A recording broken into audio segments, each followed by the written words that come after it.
L'assessore Ciano Contin è venuto a trovarci qui a Senz'altro Domenica per la prima puntata qui a Radio Bella e Monella. Esatto. E quindi, assessore, siamo davvero curiosi di ascoltare il suo discorso, no? Certo, il discorso inaugurale della puntata. Bravissimo, No? Prego. bravissimo. Bravissimo. Cari amiche e cari amici, è Senz'altro Domenica. Sì, Magari state viaggiando per una gita fuori porta, o siete in famiglia per andare a pranzo, o forse in compagnia di amici a fare una grigliata. Certo. In ogni caso siete dietro a fare qualcosa di più bello di me, che sono sarato dentro questo buso a parlare sul microfono. Come non sembra, per favore, assessore, un po' di rispetto per questo meraviglioso studio. La radio è un mondo bellissimo. Oh, adesso lo dice. È ricco di curiosità e antidoti. Aneddoti. Esatto, Per carità. tipo, forse non tutti sanno che la radio non si scrive L apostrofo a radio, ma la staccato radio. Ma dai. Sì, Ma come, ma dai, ma forse tutti non sanno. Lei non sa. sapevate voi? Ma certo che no. sì. Ho chiaro che cercato sulla rete e mi hanno detto internet, mi ha detto così. Ci ha cercato sulla rete. Altra curiosità. Quest'anno Sì. ricorrono i 100 anni dalla prima trasmissione radiofonica in Italia. bello. Pare che si chiamasse tra l'altro Senz'altro Italia. No, guardi, non credo, assessore. non credo. Era il 6 ottobre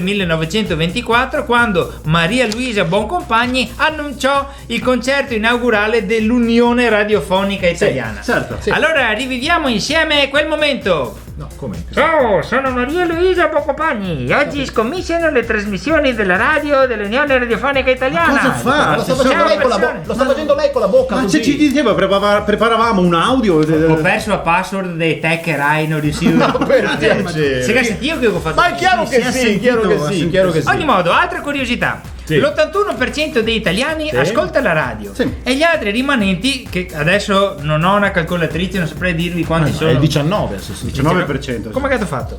Ho fatto 100 meno 81, viene fuori 19. Diamine, senza un Excel, come sei riuscito?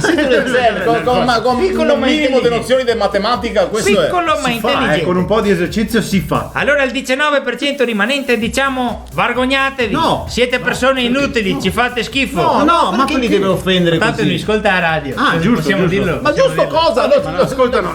Insomma, la radio è la fedele compagna delle nostre giornate. Sì. Avere una radio del cuore è un po' come avere un partner perfetto. Sai che c'è anche se non lo vedi. Vero. Sei sempre Bello. sulla stessa frequenza. E soprattutto, per essere perfetto, basta che schiacci un pulsante e esso tase. No. Allora non credo che funzioni così nella coppia, non so nella sua, ma. Infatti non esiste la coppia perfetta, ma la radio perfetta sì, e si chiama Bella e Monella! E dopo sta legatina vi saluto. Ciao persone. Ciao assessore!